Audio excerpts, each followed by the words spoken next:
This is being recorded, just so you know. It will be put up more as a podcast. The video will be available, but we are not using PowerPoints or anything like that. We are using our heads and our voices. And I think we have a great number of people here. Thank you all for joining us.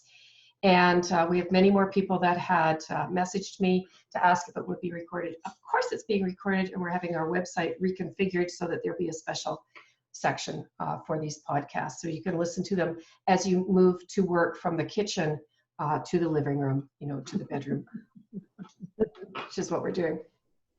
We want these conversations to be, as I said, not about cheerleading, but more about a bit of controversy. Because it's when we are uncomfortable that we will move to some action, or perhaps move out of the way for others who are a little bit more comfortable with that. So I was delighted that the three of these individuals could join us, Janie, Andrea, and Bryan, because they are all thinkers and doers in terms of what has to happen. So virtual libraries, we talked about, we're in a virtual environment, and I asked, where are libraries? And I asked that because I wonder if Sharon's on the call yet. Sharon registered. Sharon is a longtime librarian. Jane and I have known for probably 30 years. And there's Sharon messaging me asking, why aren't public libraries online for me to be able to find? Oh, this got me thinking. And indeed, when I talk with most of our family and friends, they have no idea about the public library. They don't use it. They don't even know that it is available online. And the same thing with the academics. So even though the academics are, again, moving online, and when I say virtual services, I mean engagement, interaction with people.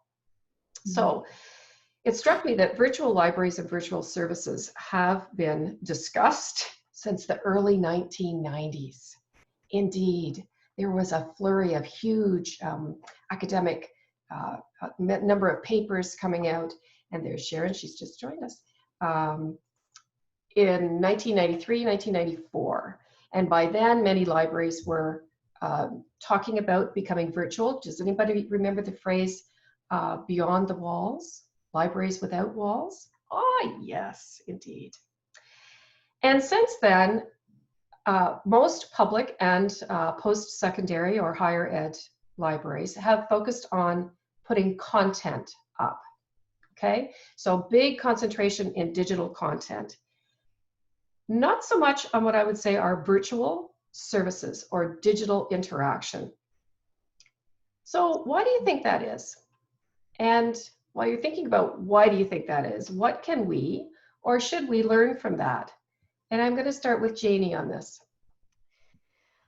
Hi. Okay. So, I do think, as you said, there was that big push, and I was thinking about all that effort that was spent with Second Life libraries, and I think that was reaching a very small margin, and I think a lot of effort went into that for very little gain, and so people maybe kind of stepped back a little bit from that.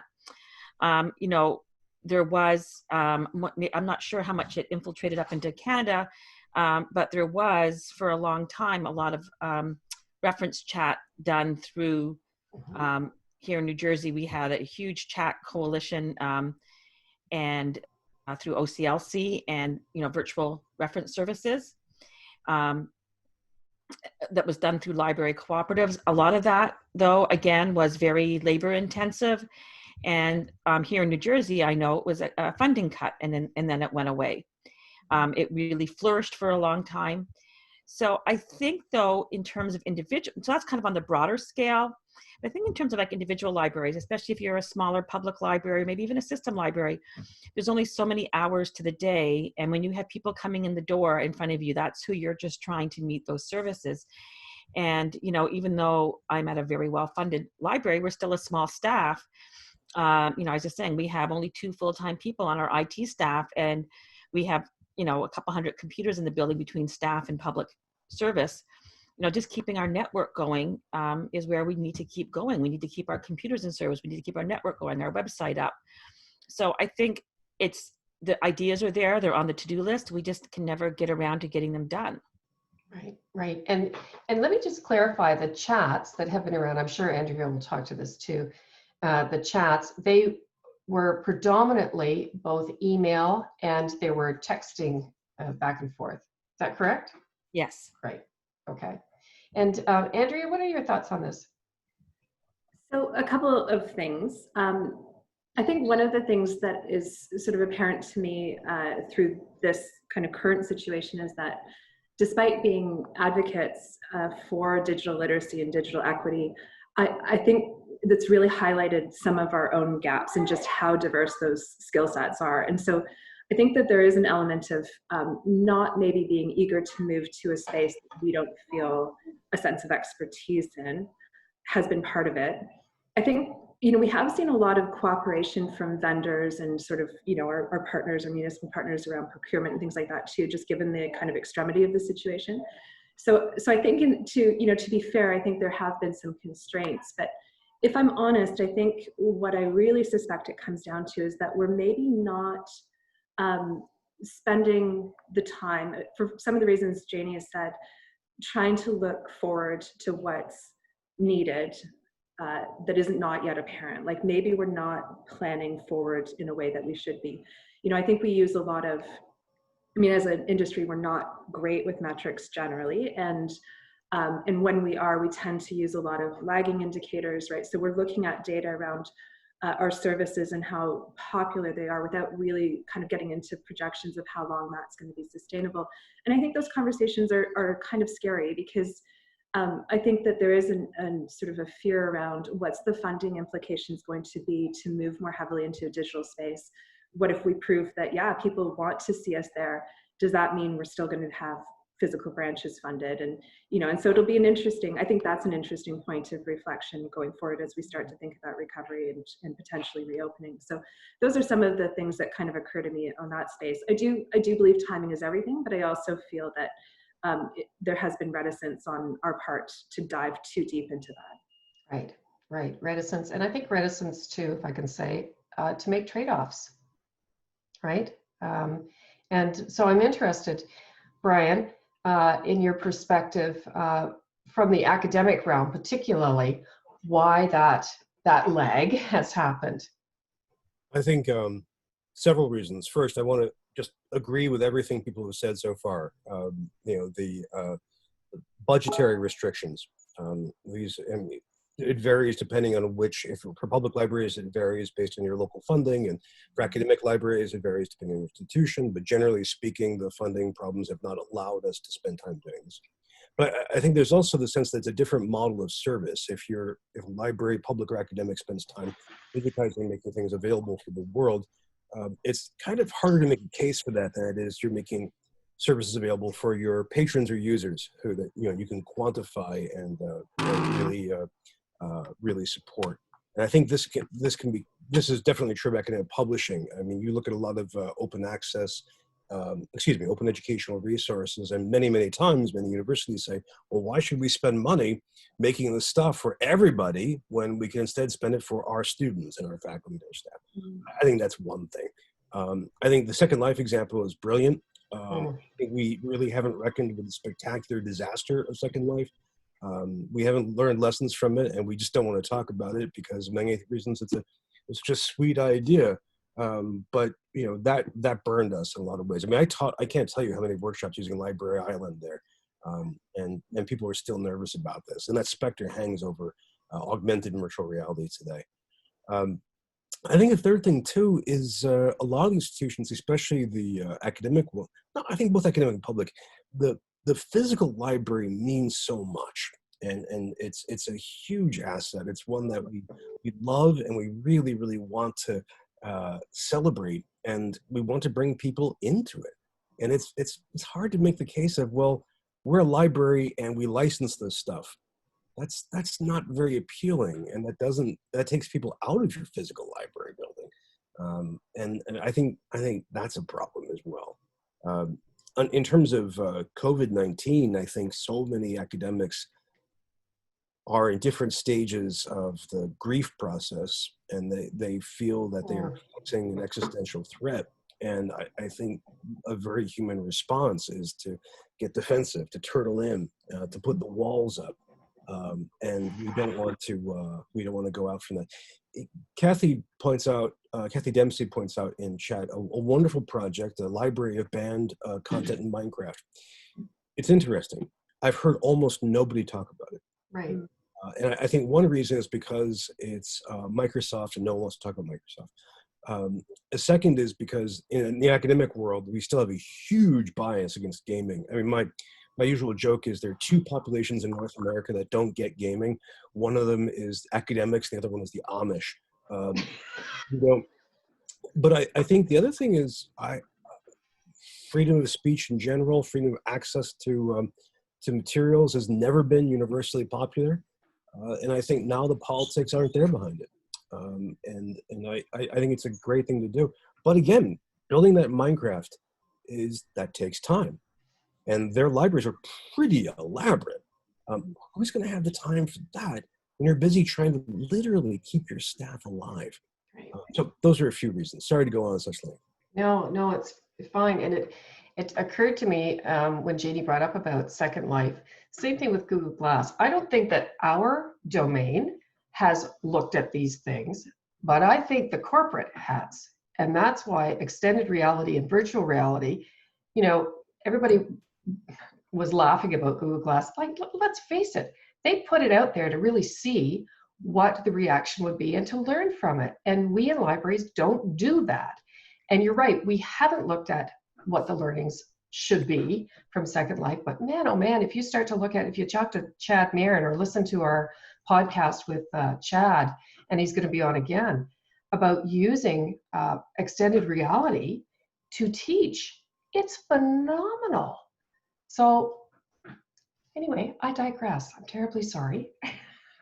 One of the things I wanted to talk about is that, so Janie and Andrea, your libraries are of very different sizes, as we were talking, and they're for very different communities. So Andrea's, the large system that she's in, I think our region is now 51% Asian. Very different community from Janie's in Princeton. And yet both of your organizations have pivoted pretty quickly to a virtual service model, a live digital service model. And by that, I mean that you are having those live service interactions with people. I can actually call somebody and talk to a person. Oh my God, on the phone. Just think about it. Which a lot of libraries try to get through to a library on a phone. So what have you learned through that expedited shift, that accelerated shift? And what surprised you? Andrea, do you want to start this time? Sure, and I'll just apologize in advance if my mic picks up. I got a homeschooler upstairs who's playing Minecraft.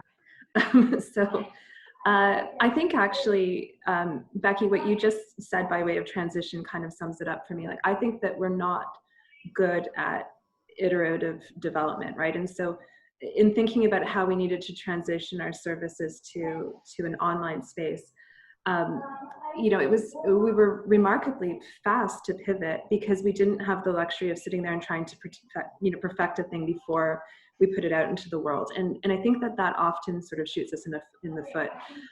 We're not, I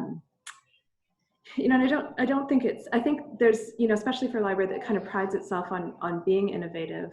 I think that there is a real aversion to risk, and for good cause. I don't think that's a library specific thing. I think that's a public sector thing. There's a lot of scrutiny around how dollars are spent and a low willingness to be experimental should that not pan out, right? So I think that we tend to kind of really, that drives that mentality of something needs to be perfectly fleshed out, and we need to have every scenario accounted for before we just put it out into the world.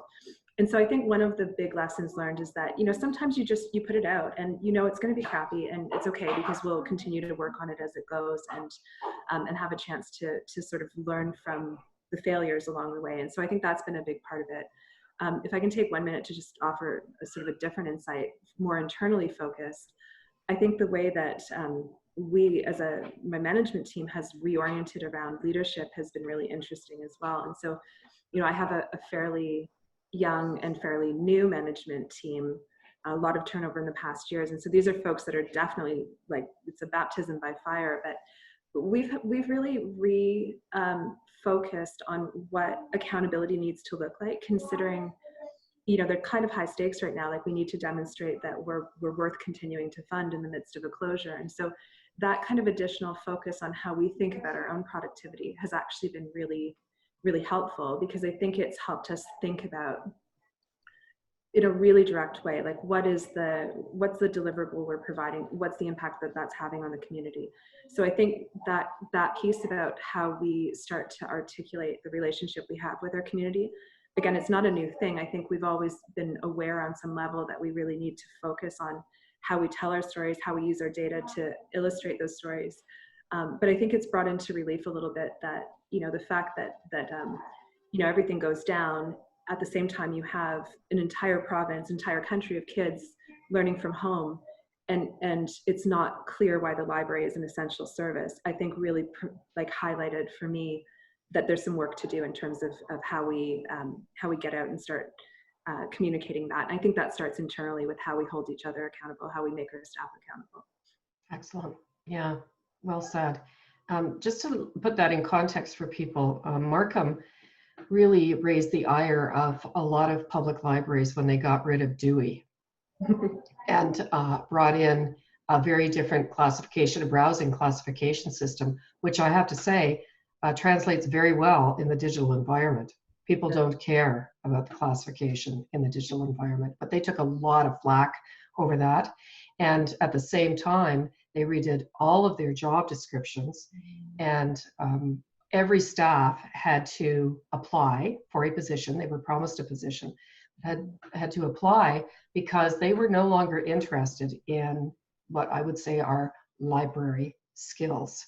They wanted people that really enjoyed working with people, really enjoyed bringing out new types of programs. And Janie Herman is another one who really enjoys being with people and bringing out programs. So Janie, tell us about your acceleration to pivot, and also what has surprised you. So a couple of things. So, I started out my career doing focusing on technology and technology training, and transitioned into doing, public programming. And I am a very much people person. I have to tell you that this work from home thing as an extrovert is, I'm not okay some days. I need that contact with my community, and I'm really missing them. So that's been difficult, but so for us, one of the first things that we did, so I work in the adult services department. I oversee a team. I coordinate all the programming for the library with a focus on adult services while keeping an eye on what youth services is doing. It's really cross-departmental in our library. And our library, even though we're located in a town of about 30,000 people, we're in part of that area of central New Jersey where one town runs into the other. And so our catchment area, we serve a lot larger area than that. And, we have people coming in from all the neighboring towns and so forth. So I think one of the first things, though, that we did that I thought was really brilliant, and I can't take credit for this, our IT department came up with it, was transferring our regular phone number to a different phone number using Google Voice, so that our entire reference team could maintain a reference shift from home. And then we just used all of our social media, our e-newsletter, everything that we could to get the word out that we were taking phone calls with this new phone number. And we worked up a reference shift. That was in the very first week. And the other thing that I thought that was really high touch that we did is that we recognized that by trying to make telephone service available immediately, that was one of our first priorities. And again, I don't take credit for this, was that we made an Excel spreadsheet, and we all started thinking of our regulars. Who do we see coming in the library every day? We know their names. We're a small town. And so we went through and we realized that most of the people that come in every day are senior citizens, or people who are coming in to use our internet and our computer or talk to us because they need that contact or they don't have it at home. And so we just started calling them, and we started saying, hey, that our doors are closed, but you can call this number here at any time. We'll answer. We can get you information. We currently have a list of about 75 to 80 of our, I'm calling them our regulars, who we've made contact with and we continue to make contact with. We've assigned several staff members have 3 or 4 people, and they call them once a week and check in with them and say, hey, how are you doing? Can the library do anything for you? And word is spread. And our telephone lines are busy right now. We also, continue to do we were already set up with our own chat service and our own email. We have lots of reference coming in. So we still have lots of our regular things. But I think a lot of people didn't think of using, we're a Google Enterprise library. Everything goes through Google for us, all of our services. So, but in terms of programming, we actually stepped back and took a little bit more time. We wanted to make sure we evaluated all the different platforms. So we spent some time looking at where do we want our digital presence to be primarily. And there's lots of options out there, as everybody's aware. There's Zoom, there's Facebook Live, there's YouTube, there's, but we were already set up with Google Meetings, and which has most of the features of Zoom, and we thought was more secure. So we went with that, and that's where we're offering things like our book groups are meeting there right now. We have a regular group of knitters who are meeting there to knit online together. Our English one of the first things that we actually managed to get up and running was our ESL classes on Google Meets. They were very keen to get up and start doing just practicing their English together on Google Meets. And then after we evaluated, we ended up going with, and I'm going to put the link here in the chat, with Crowdcast as our platform for doing author talks and other programs, which we've just really, within the last week or so, got up and running. Yesterday, we did a Crowdcast event for Earth Day with climate change, with renewable, what's it called now? New Jersey Conservation Foundation. And we had 150 people come in for that. And you can do little polls there. Most of them were from New Jersey. We have an event coming up on Friday with a local artist. We already have over 50 people registered for it. He's going to do a tour of his studio. He's a really great artist, Andre Valou. He works with Legos to make portraits. So he's done portraits of Michelle Obama, RBG, you name it, all these famous women using Legos, and they're flat. They're very unique. And he's quite famous, and he's a friend of ours, and he's a good supporter of the library. So he's gonna give a tour of his studio and talk about how he makes his portraits. So we've been very thoughtful about how we transfer online. But we have a lot of other community partners that we work with, a job seeking group who was already set up with the GoToMeeting platform.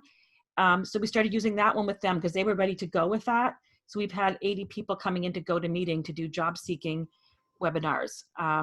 So if that's what they want to use, we'll use their platform. If that's what they prefer, we're like, you guys want to use Zoom? We'll work with you to use Zoom. If you want to use that, we'll meet you where you are to continue offering your programs and helping you promote them.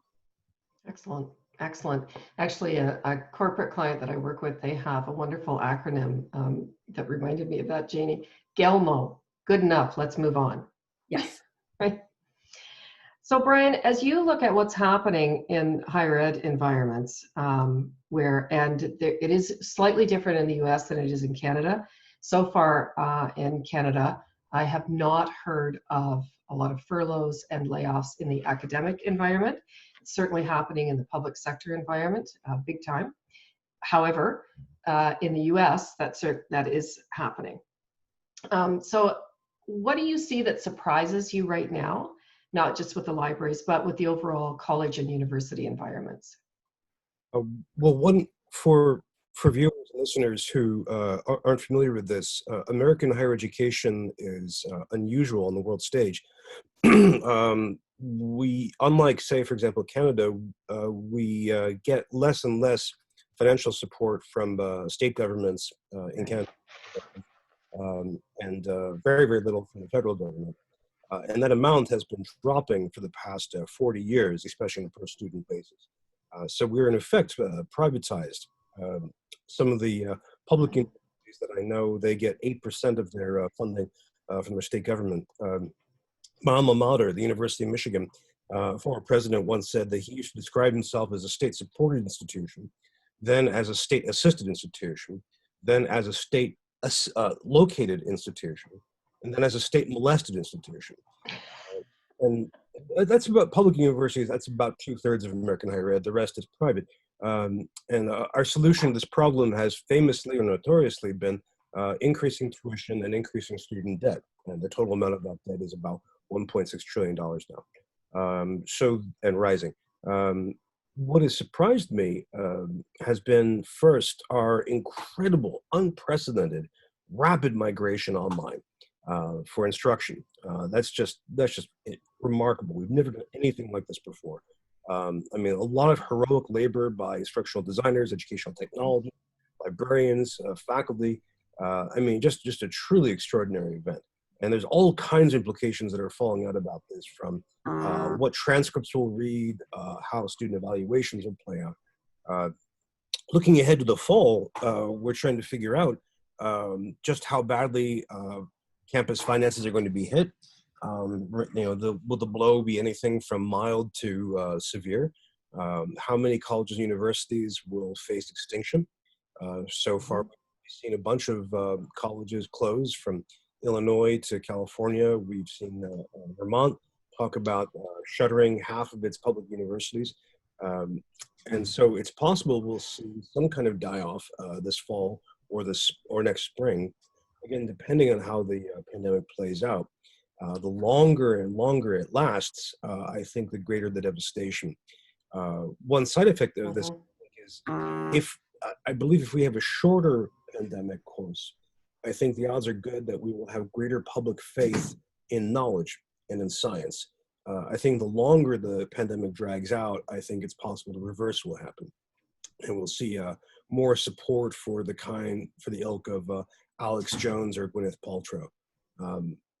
One of the things that surprises me is that we really haven't talked about the implications of this for various branches of the curriculum. That is, if you think about what's going to be taught this fall, it seems likely to me that campuses will devote more resources towards everything centered around the pandemic.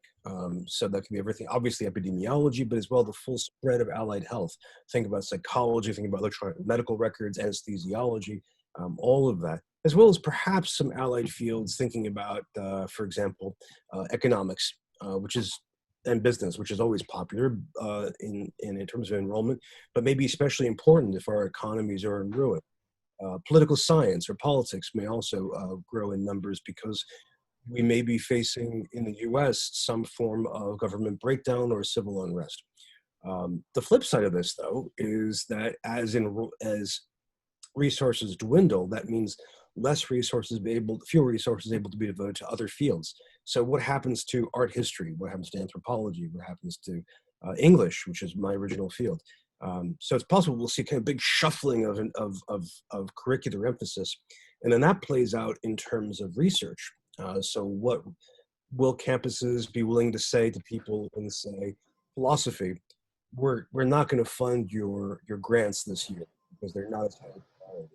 So will certain fields then kind of fall behind schedule in terms of research? When it comes to libraries, then we have to think, what does this do to collection development? What does this do to librarians supporting classes and learning? What does this do to even the reference conversation? So I think for me, one of the great surprises is this kind of intellectual recalibration. And I'm not describing this to celebrate it or to criticize it. I'm just describing what I think is likeliest to occur. Interesting. You know, I have been looking at what's been happening in the academic environment in Canada. And for the big universities, so those that would belong to ARL, let's say, the courses that they had, the programs that tended to be already online were those that are female dominated and not really valued, okay? The small faculties. When I was at University of Toronto, we used to say, if we could lash ourselves all together, we could keep floating. Because otherwise, right? Let's lash ourselves together. Because otherwise the big ones, the engineering, the medical, you know, the big money makers, let's say, are going to swamp us individually. And so those same universities are now, one of the big universities has turned 900 courses to be online in the next 2 months. 900 courses. So that's both the content, but also the faculty to be able to engage in this environment, and then the libraries to be engaging. My next question that I'm going to start off again with Janie and Andrea is really about the uptake that they've seen in terms of the programs and types of virtual interaction that they're having. What I didn't put in a question for you that I want you to think about as I'm talking is about the staff uptake. So the staff readiness to do this. How ready were staff to do this? Janie?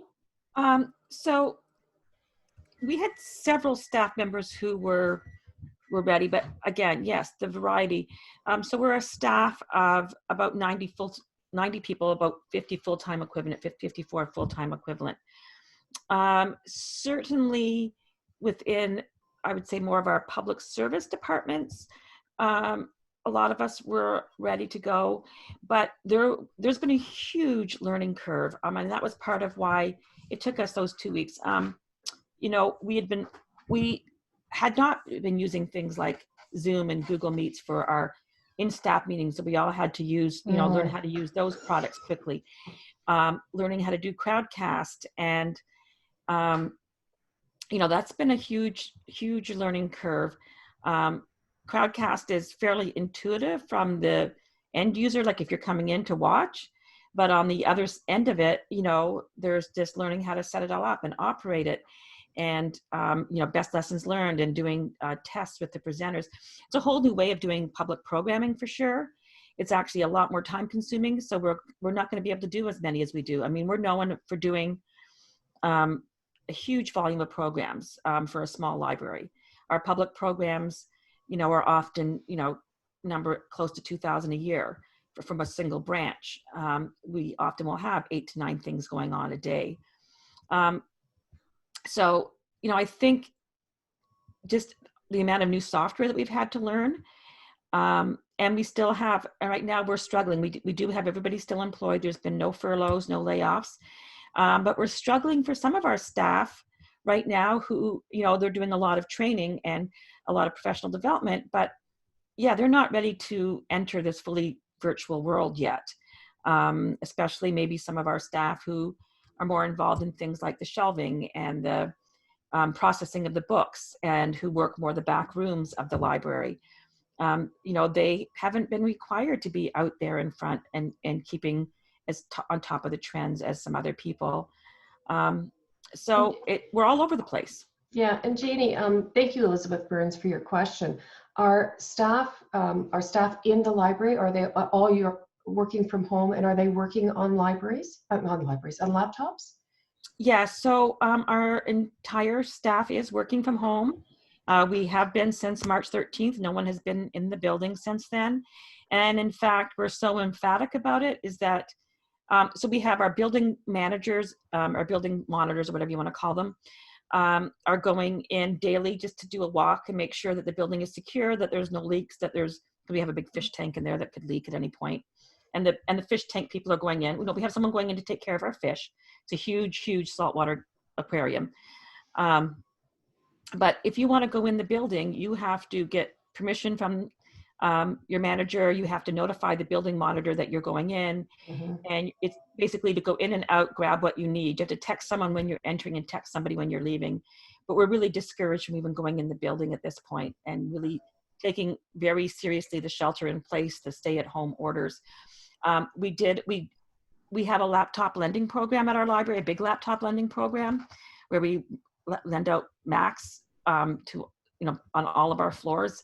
So we were able to outfit anybody that didn't have a laptop at home with a laptop very quickly. So yes, everybody who works in our building has been provided a laptop if they didn't already have one. Great. Yeah. Andrea? So talking about how we've been engaging with our customers first, I would say we actually, similar to something that Janie said earlier, we did take a step back initially, rather than just throw everything at the wall and see what would stick. We wanted to kind of say, you know, there's a lot of programs flooding a virtual space right now, like what do we need to offer? And we've been remarkably successful in terms of transitioning some of our offerings that are normally very popular anyway into a virtual space. So, our online early literacy programs, we've had this weekly coding club for kids that's been really successful. Lots of things like that that are particularly geared towards people whose children are learning at home right now. So our community development department, interestingly, is more busy now than possibly ever before. Like, they are quite active in terms of working with partners, many of whom are nonprofits that are really, they're in an existential crisis sort of moment for sure. So being able to work with them in terms of how there might be some opportunities to support the community that we can collaborate on. And so, things like, meetups for parents that focus on not just sort of learn from home strategies, but overall kinds of, mental health, health and self-care kinds of strategies. We're working with our local art gallery to do something in the area of visual literacy, which is work that we've done in the past, but, again, looking at this from a perspective of how we engage online. And, we're running programs like a living history collaboration now, looking at and trying to capture the stories from residents around how this is impacting their lives. So we'll have that kind of documented. We've done things like trivia pub nights. That's still happening. It's just happening in different ways. I think, in terms of how that's played out for us, we're a very program heavy library. And so, for example, with our circle times, we probably run 60 of them a week or something like that, average about 60 people in each one. The first one we ran virtually, we had over 4,500 attendees. So, we're seeing a huge uptake in terms of this. Our memberships, like we've been offering online registration for memberships. That's been quite productive. And we're doing more reference in a day than we would normally do in a week in our branches combined. So we're seeing, quite a significant uptake on what we're offering in a virtual space. And I think part of that is the times that exist. And part of that is that, we have been fairly aggressive in terms of trying to kind of make the point that we're still here, we're still supporting our community. And of course, doing some other work too, like we were using our 3D printers now to support PPE production for the local hospital. For those of you in the GTA, you probably heard about Participation House and the crisis that happened there. And so lots of different opportunities to kind of get active with our community partners, working with our recreation department to do care calls for isolated seniors. And so a lot of things that other libraries are doing as well. To your point about how the staff are engaging, we did have furloughs. We have about 2/3 of our workforce on leave right now, of our part-time and paid staff. And so, for the staff, we're working with our full-time workforce right now to deliver a lot of this. And I have to say, I'm really impressed with all of them. They're people that are not always the first to jump into a new situation, and yet they have been really keen to try to get involved in some way. And I think many of them are, had the experience when we first closed, like we left our buildings, I think, same about March 13th, and the provincial emergency orders shut us down officially on the 16th or 17th, I think it was. So we had a period of time where staff were really kind of not sure, and our best advice was just go home, we'll get back to you.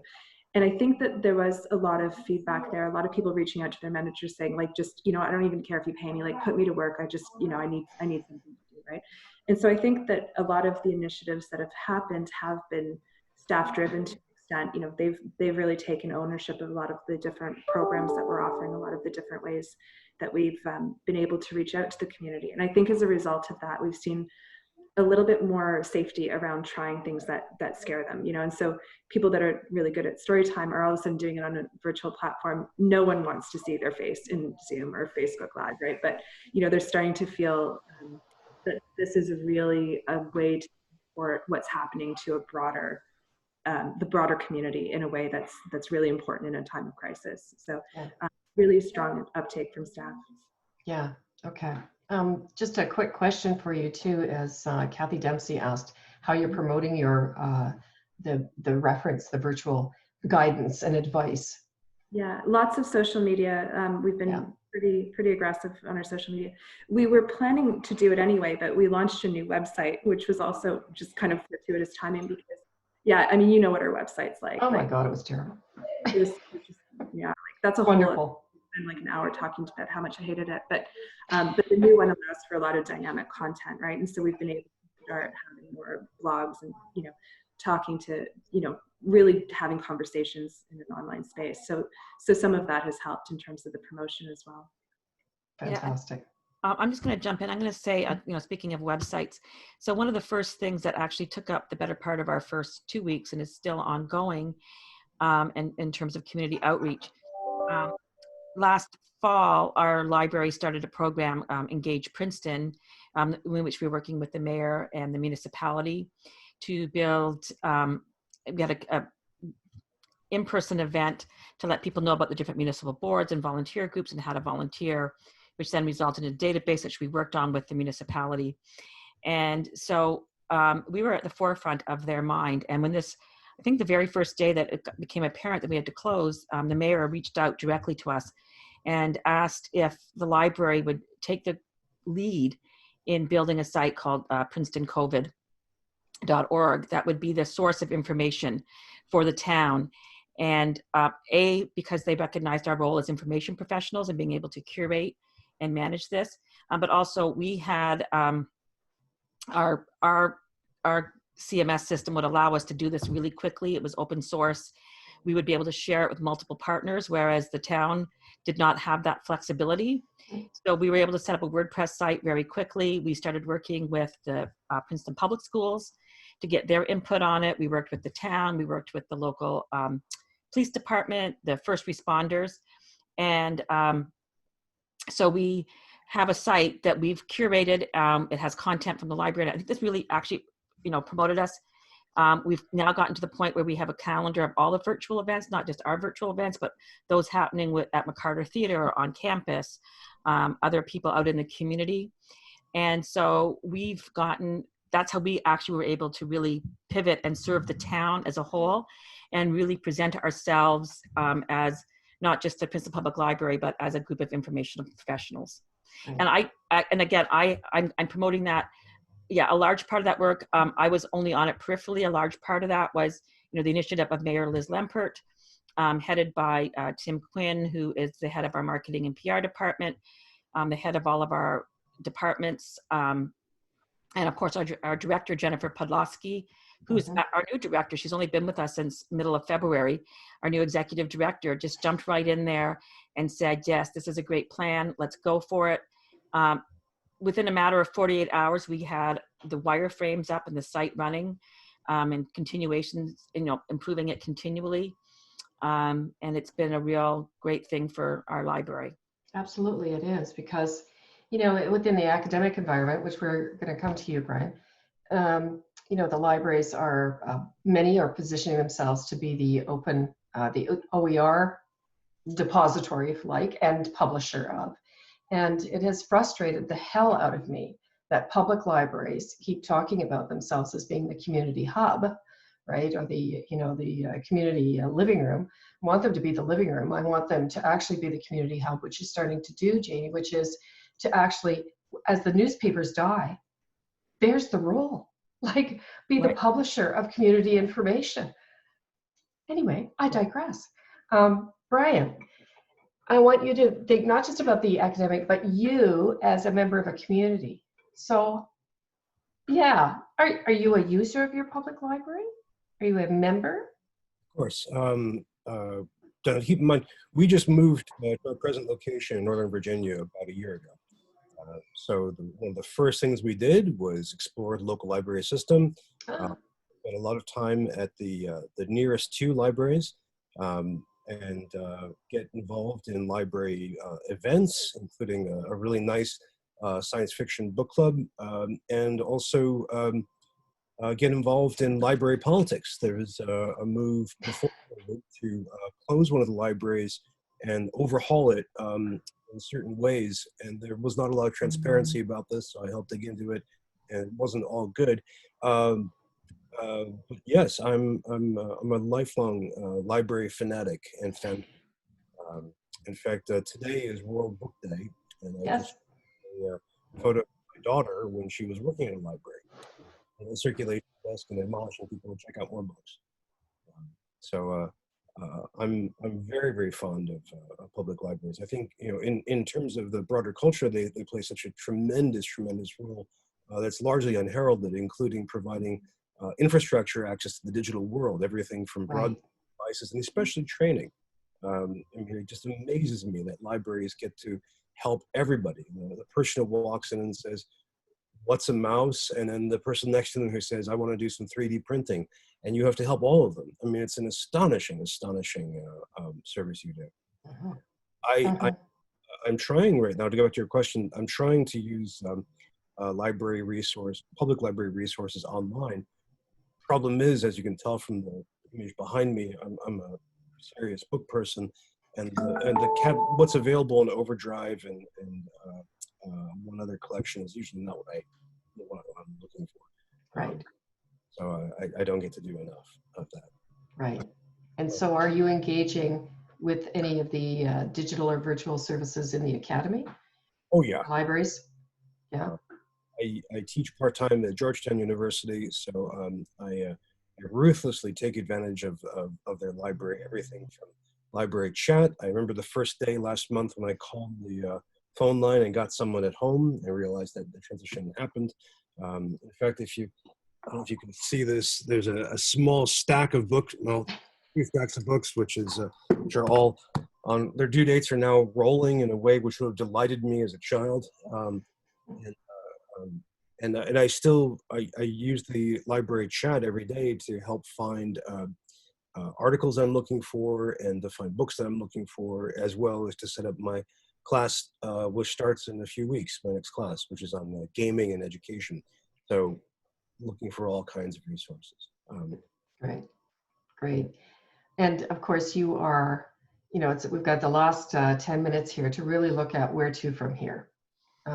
Because nobody's going to flip a switch and say, come on back. And nor do I think they should. The governments have been progressively moving everything into a digital environment.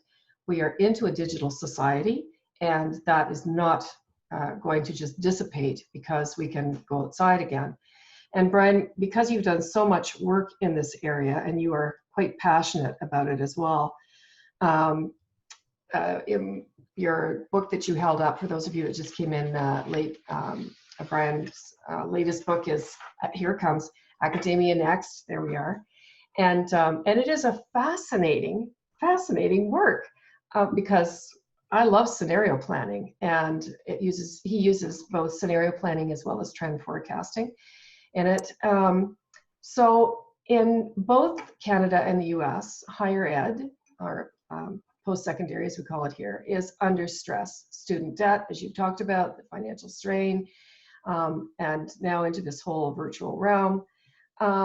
So what do you see as the library's role in that virtual higher ed environment? And what factors are going to determine their success in that role?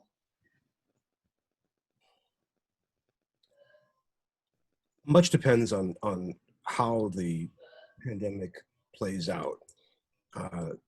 If it's short or long, and also if it's simple or multiple. That is, does the pandemic burn out by, say, June, for example?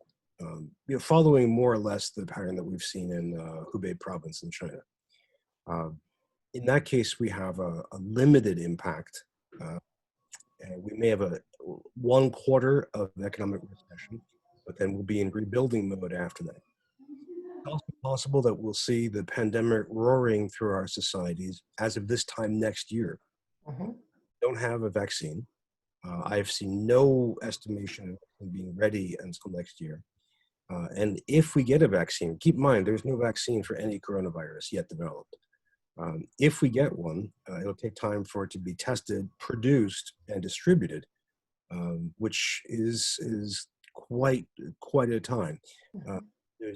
There's also, when I said simple or complex, what I mean is we could simply have one plague and it's gone.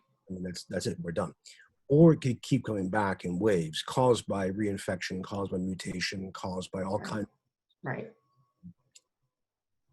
This is a way of setting up what libraries get to mean. If we have repeated waves of infection, and then they recede and we have repeated waves of being able to go back into the community face to face, then libraries have to get used to kind of flipping the switch and toggling back and forth. Mhm. If we have a perpetual pandemic or just a very chronic one, then libraries have to really, really invest all kinds of resources into supporting us digitally online from remote locations. And that's something which, as we've been talking about, libraries as well as academia have been struggling with. You can think about everything from provisioning us with access to ebooks, as well as other digital materials, but also continuing to lobby the great fight libraries do for open access, as well as for greater access to content from publishers. Maybe resuming the battle over copyright, which is still raging in many, many ways. And also trying to figure out how to provide all the community services that public libraries do digitally. Everything from games to, I think one person in the chat mentioned a library sharing stories that of people in the community. On the other hand, I think the practical challenges are extensive. I don't know the casualty rate among librarians and library staff. I mean, that's something that all fields will have to deal with. Mhm. I don't know what it will cost economically to cleanse a library and library materials sufficiently to welcome back users. And materials, keep in mind, we're talking everything from books to DVDs to computers to floors and chairs. Mhm. I mean, that's a lot to be done. I fear academia in the United States is going to dwindle or shrink to a degree. And I fear that our academic libraries will be dragged along with them in that way. I'm not sure about public libraries. I do think we will see continued use and expanding of digital materials as part of that. I'm sorry, I could say more, but I would like to hear from other people. Yeah. Right. We just actually, our staff just had a scenario planning. Our senior staff met this morning and had a scenario planning this morning where we were talking about all this. And we said the exact same thing. You know, it's not going to be a switch of the lights and we're back in the building and it's business as usual. It's never going to be business as usual again. In terms of me for public programming, I'm planning on public programming being virtual until the end of this year, if not longer. There might be some ways that we can get back to a limited amount of public programming come this fall, but I'm not even counting on that. We usually plan so far ahead with our programming. I have stuff usually planned a year out, definitely a quarter. We produce all sorts of, print publications. We've suspended that. We're going on like, I'm planning a couple weeks out at the most, and which is a really weird thing to be doing. But we can't predict what's going to happen. We were talking again also about, are we going to have to count people as they come in because there's restrictions on how many people can be in the building? Are we going to have to rearrange our furniture to ensure social distancing? Are we going to have footprints in the elevator to make sure people stand at a certain distance? I guess that's what they're already doing in some places. What kind of PPE are we going to need for our own staff? Are we going to need protective barriers? There's all sorts of questions to be answered before we can open again. If I can add to that a little bit in terms of our process. So I'm also, in addition to my role at the library, I'm the chief planning section, section chief for the city's emergency operating center. So through that process, we're looking at this sort of holistically for the municipality. And the framework that we're working from is looking at, what are the services that we're currently offering, like our current approved services. What do we need to do to just sustain those?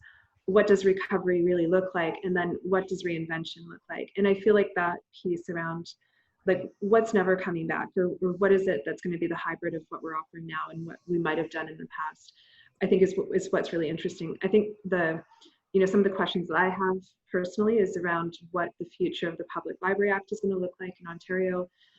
Municipalities are going to be in a really bad space.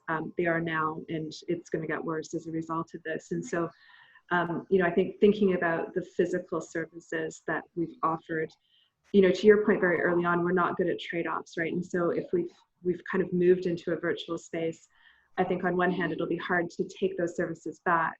I also wonder if it's appropriate to do so, right? Or do we need to have a moment to kind of look and say, what are we going to be working with going forward? I think there are huge opportunities there, right? I think that, this whole experience has really taught us all a lesson in the challenges of public health literacy, for example. And, again, those are places where I think libraries are poised to step in and provide some role. And I think it will potentially have some opportunities to look at our relationships with our municipalities as well, and how we provide information services and information sort of professional data management, for example, things like that, to the broader municipal infrastructure. So I think there's a lot of possibilities.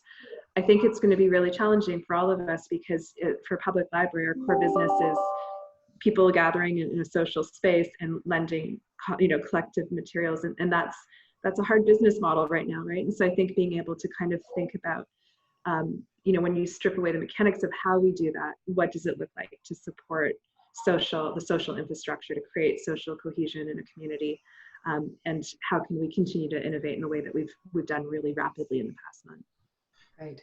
Right. And very often with both public and academic, so much of that cohesion is through partnerships.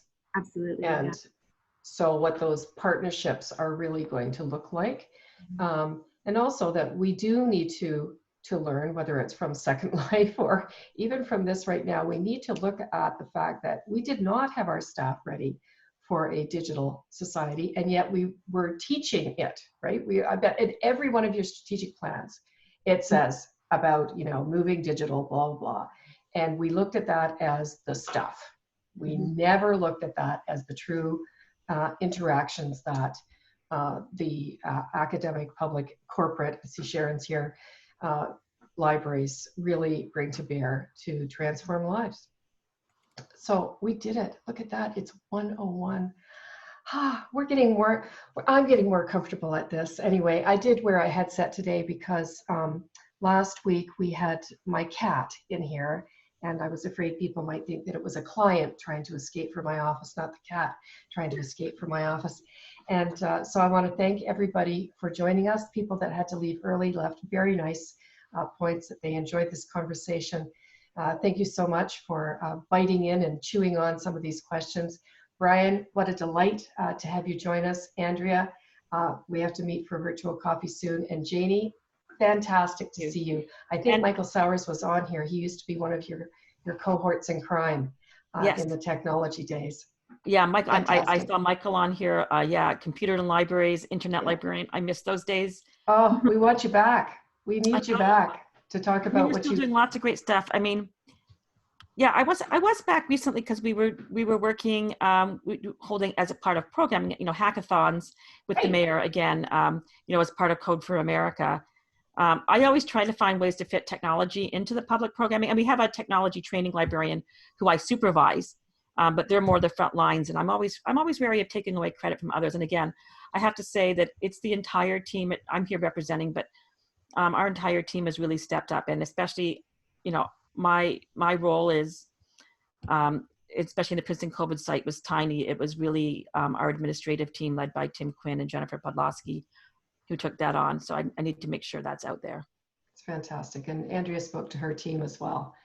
And so my thanks to all of you for being here. We'll get this podcast up as soon as possible, and keep learning as we go. Thanks a million, everybody. Thank you. Bye. You're a great host. Thank you.